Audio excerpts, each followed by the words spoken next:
ఇతని మీద గుడ్డి నమ్మకంతో మూసుకుపోయిన మీ కళ్ళు తెరిపించే సాక్ష్యం ఇదిగో. ఇక్కడ నిస్సహాయంగా నిలబడి గతం చేసిన గాయంతో నలిగిపోతూ గతంలో జరిగిన ఘోరానికి ప్రత్యక్ష సాక్షిగా నిలబడ్డాడే ఈయన చెప్తారు.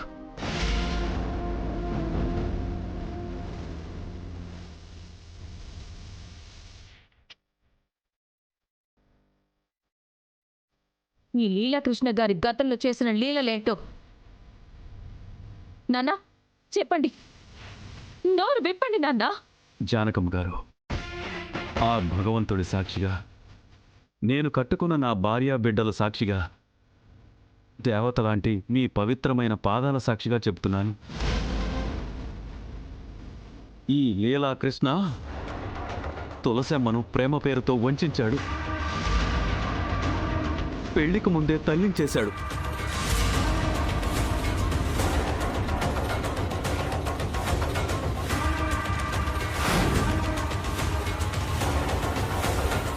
ఆ మోసానికి ప్రతిరూపమే ఈ మైథిలి. ఈ నిజం ఎక్కడ బయటపడుతుందో అని, తులసమ్మ ఎక్కడ నోరు విప్పుతుందో అని భయపడి ఈ దుర్మార్గుడు తులసమ్మను యాక్సిడెంట్లో చంపించేశాడు. జానకమ్మ గారు, చంపించేశాడు.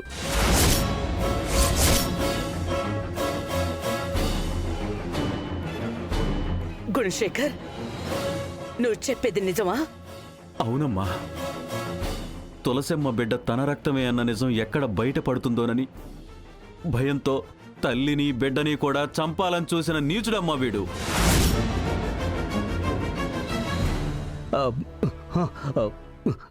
లేదు, వీళ్ళు చెప్తుందంతా అబద్ధం. అబద్ధమా? అవును, అబద్ధమే. మా అమ్మని నువ్వు ప్రేమించలేదు? లేదు. నువ్వు నా తండ్రివి కాదు? కాదు.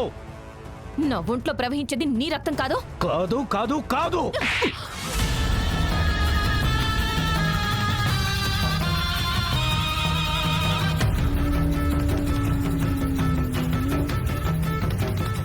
ఎంత ధైర్యమే నీకు? మా అన్నయ్య మీద చేయి చేసుకుంటావా? ప్రాణం తీస్తా. చంపేస్తా, చంపేస్తా, చంపేస్తా.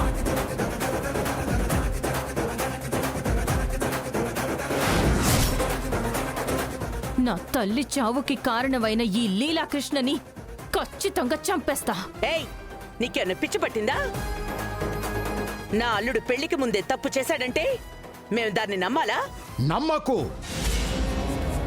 కట్టుకున్న భర్త పెళ్లికి ముందే ఒక అమ్మాయిని ప్రేమించి పెళ్లి చేసుకున్నాడు అంటే మాత్రం నమ్ముతావు.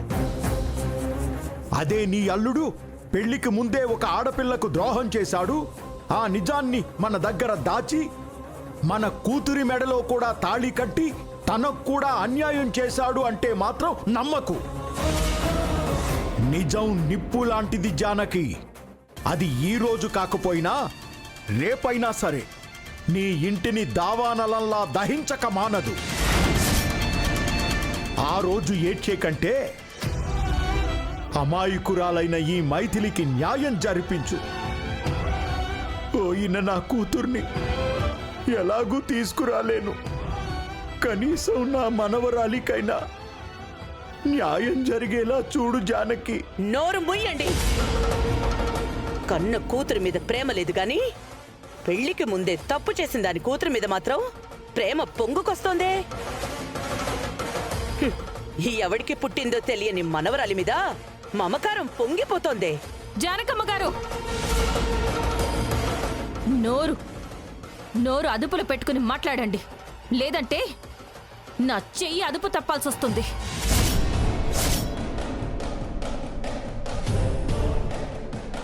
ఏంటి, నన్నే కొడతావా? కొట్టడం కాదు, ఈ దుర్మార్గుడికి పుట్టిన నన్ను ఎవడికి పుట్టిందో తెలీదు అని అసహ్యంగా అవహేళనగా మాట్లాడితే ప్రాణం తీయడానికి కూడా వెనకాడ్ను. ఏళ్లతో మాట్లాంటే తైగూరు మెడపట్టి బయటికి గంటక పదవే. రేయ్ లీలాకృష్ణ, మా అమ్మ చావుకి కారణం ఎవరో నాకు ఇప్పటిదాకా తెలీదు. ఇప్పుడే తెలిసింది. మా అమ్మని ప్రేమ పేరుతో మోసం చేశావు. బాలింతగా ఉన్న మా అమ్మని ఈ భూమి మీద లేకుండా చేశావు. నీలాంటి నీచుణ్ణి చంపితే గాని మా అమ్మ ఆత్మ శాంతించదురా. నా చేతిలో ఈ రోజు నీకు చావు తప్పదు, తప్పదు, తప్పదురా.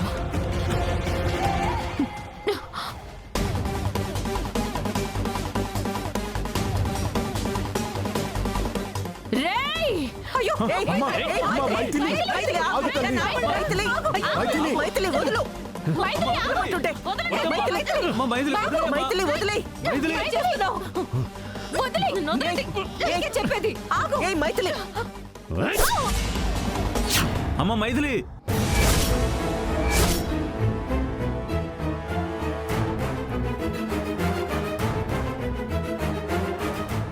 గుణశేఖర్, గుణశేఖర్, ఏమైంది? ఎందుకలా అరిచావు? ఏమండి ఏంటండి నిలబడే కలలు కంటున్నారా? అంటే ఇదంతా నా భ్రమ. నిజమే. ఇప్పుడు గనక రామయ్య గారికి మైథిలి మీ మనవరాలు అని చెబితే ఆ ఊహ నిజం అవుతుంది. ఆ లీలాకృష్ణ చేతిలో మైథిలి చనిపోతుంది. అడుగుతుంటే మాట్లాడవేంటి గుణశేఖర్? మైథిలి ఎవరు? అంటే మైథిలి మా అమ్మాయేనండి. మా అమ్మాయే. మా అమ్మాయేనండి. మా అమ్మాయే. ఈ ముక్క చెప్పడానికి ఇంతసేపా? సర్లే, మైథిలి ఎక్కడుంది? ఆ, గదిలో రెడీ అవుతుందండి. ఒక్కసారి తనని కలవచ్చా? అయ్యో, ఎంత మాట రామయ్య గారు. వెళ్ళి కలవండి. ఒక్క నిమిషం. ఆ, ఇప్పుడు మైథిలిని మీరెందుకు కలవాలనుకుంటున్నారు? తనకి పెళ్లి కుదిరిందంట కదమ్మా. అవునండి, హల్వారాజని మా ఇంటి ఓనరు ఓ, అమ్మాయిని పైసా కట్నం లేకుండా పెళ్లి చేసుకుంటున్నాడు. అంతేకాదు ఎదురు కట్నం కూడా ఇస్తున్నాడు. అంటే డబ్బులకి అమ్మాయిని అమ్మేసుకుంటున్నారన్నమాట. ఆడపిల్లలు డబ్బులిచ్చి మొగుణ్ణి కొనుక్కోగలేంది, వాడు కట్నం ఇచ్చి పెళ్ళాన్ని కొనుక్కుంటే తప్పే ఉందండి. నిజమేలే, పెళ్ళంటే అమ్ముకోడాలు కొనుక్కోడాలు అయిపోయిన ఈ రోజుల్లో పెళ్లికి ఇంతకు మించిన నిర్వచనం ఏముంటుందిలే. సరేలే, నేను వెళ్ళి మాట్లాడేసొస్తాను. వెళ్ళండి. వెళ్ళండి. ఏమండి, ఈ ముసలాయనికి మన మైథిలితో ఏం పని? వాళ్ళిద్దరికీ గతంలోనే పరిచయం ఉంది కదా, ఏదో మాట్లాడడానికి వచ్చి ఉంటారులే. ఏం మాట్లాడతారో ఏం లోకమో. వెళ్ళి దాని బుర్ర తినేసి ఈ పెళ్లి కాని చెడగొట్టాడు కదా. అమ్మో!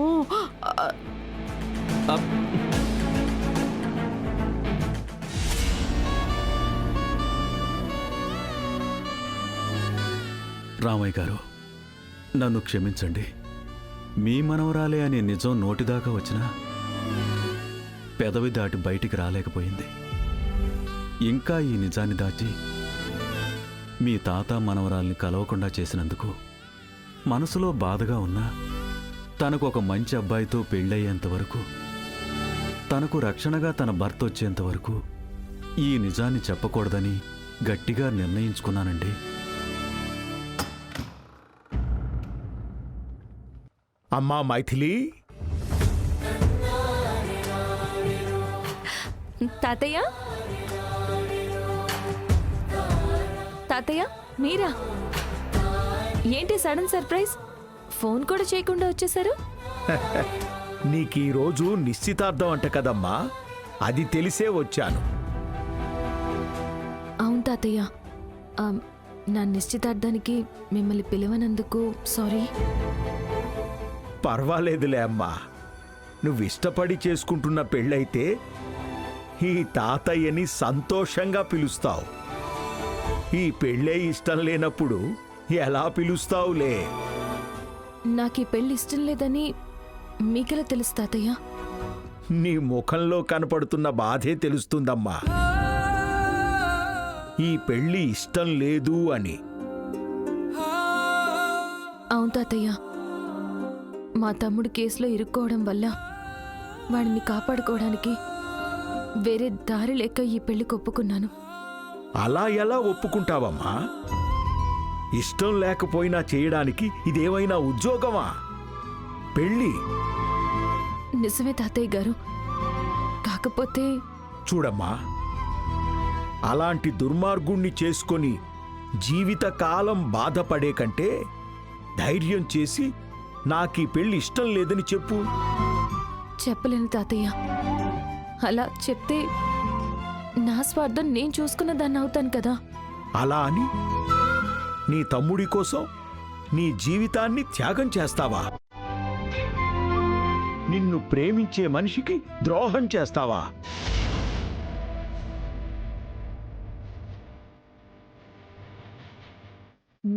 నన్ను ప్రేమించడం ఏంటి?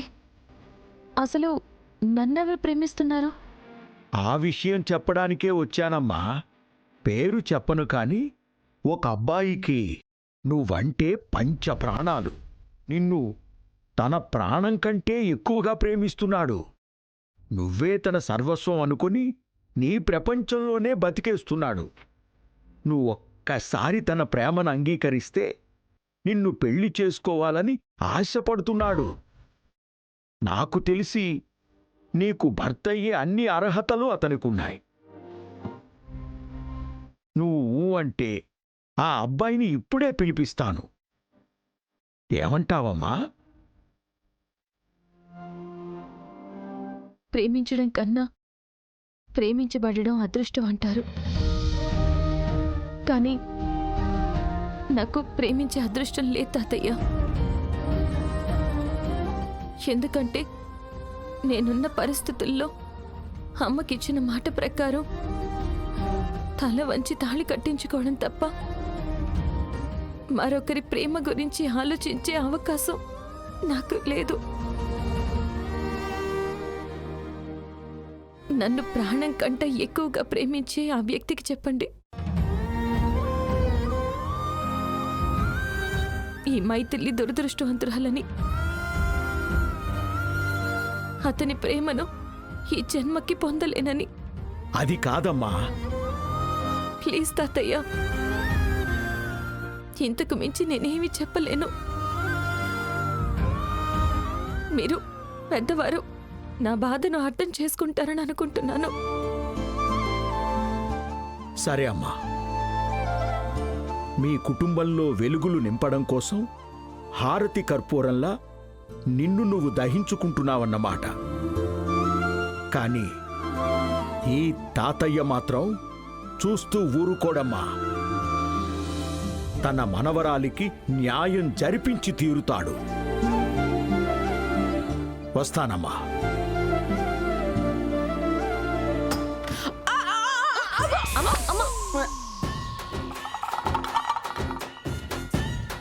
అమ్మా, అక్కడేం చేస్తున్నావు?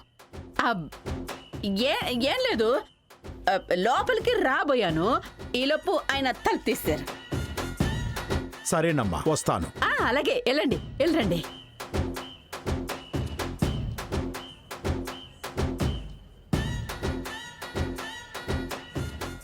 ఏమి ఆ ముసలోడు ఏం నూరు పోసాడు? ఆ హల్వరాజ్ గాడికి హ్యాండ్ ఇచ్చి ఆ ఎదురింటి కుర్రోడితో లేచిపోమని చెప్పాడా? అమ్మా, ఇంకోసారి తాతయ్య గురించి అలా మాట్లాడితే కళ్ళు పోతాయి. నా కళ్ళు పోయినా పోకపోయినా పర్వాలేదు. నువ్వు మాత్రం ఆ ఎదురింటి ఉత్తమ్ గడితో పారిపోకుండా ఉంటే చాలు. అలాంటి పిచ్చి పిచ్చి ఆలోచనలు ఏమైనా ఉంటే పక్కన పెట్టు.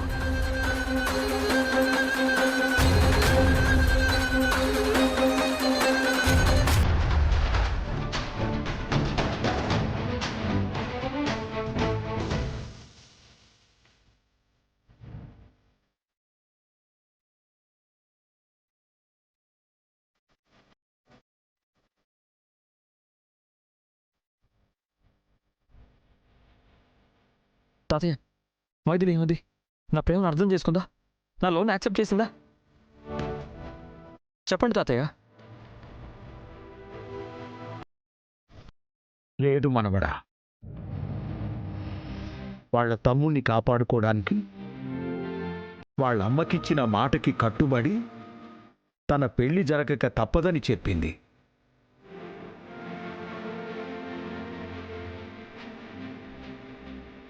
నీ ప్రేమను పొందే అదృష్టం తనకి లేదు అని చెప్పమంది.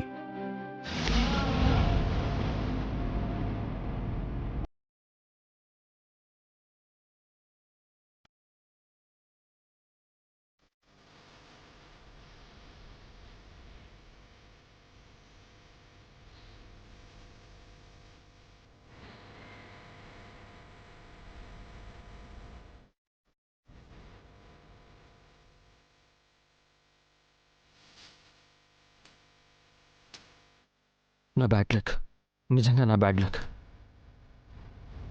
కానీ నా మైథిలి నేను వదులుకోను తాతయ్య. మైథిలి నన్ను పెళ్లి చేసుకోకపోయినా పర్వాలేదు, ఆ నీచుణ్ణి చేసుకోవడానికి మాత్రం నేను ఒప్పుకోను తాతయ్య. నేను కూడా ఒప్పుకోను మనవడా. ఏదైతే అదే అయ్యింది. ఏదో ఒకటి చేసి ఈ పెళ్లిని ఆపేద్దాం. అవును తాతయ్య. సరే సరే వెళ్దాం పద.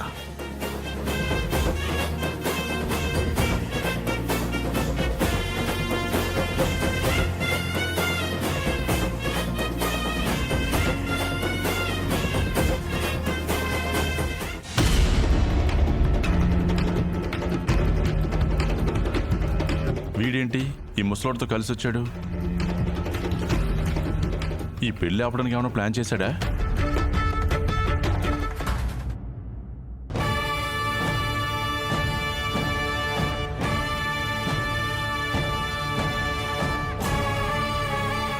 అడుగుతుంటే మాట్లాడవేంటి సుహాసిని? మీ మావయ్య ఉత్తమ్ బాబుని కలిశాడా లేదా?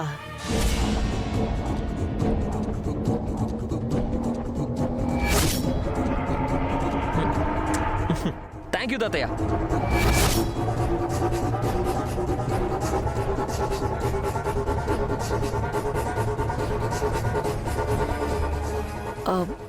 అంటే అత్తయ్య గారు అది మీ మావయ్య గారికి ఉత్తమ్కి పరిచయం అయ్యిందా లేదా?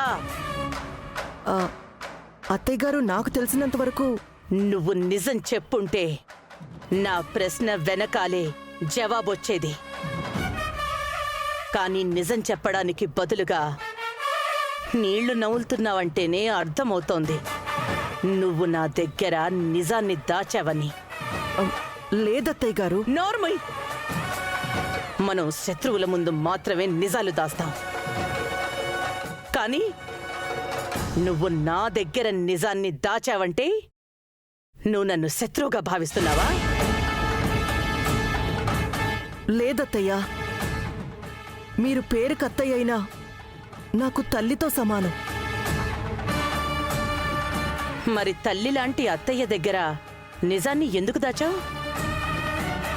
ఉత్తమ్ బాబు మీ మావయ్యని కలిశాడు అనే నిజాన్ని నాకు చెప్పకుండా ఎందుకు ఆలస్యం చేశావు? చెప్పు సుహాసిని, చెప్పు. మీరనుకుంటున్నట్టుగా ఉత్తమ్కి మావయ్య గారు తన తాతయ్య అన్న విషయం తెలీదత్తయ్యా. నిజమా? అవునత్తయ్యా. ఆ రోజే ఉత్తమ్ మావయ్య గారి గురించి అడిగాడు. నిజం చెప్తే ఎక్కడ మనకి దూరం అయిపోతాడో అని, ఎక్కడ మావయ్య గారికి దగ్గరవుతాడో అన్న భయంతో ఆయనే మీ తాతయ్య అన్న నిజాన్ని చెప్పలేదు. ఛ! ఏ మనిషి నీడైతే ఈ ఇంటి మీద పడకూడదనుకున్నానో, ఏ మనిషికి సోకిన గాలి నా మనవడికి తగలకూడదని భయపడ్డానో, అదే మనిషి ఈ రోజున నా మనవడికి దగ్గరవుతున్నాడు. కావాలి.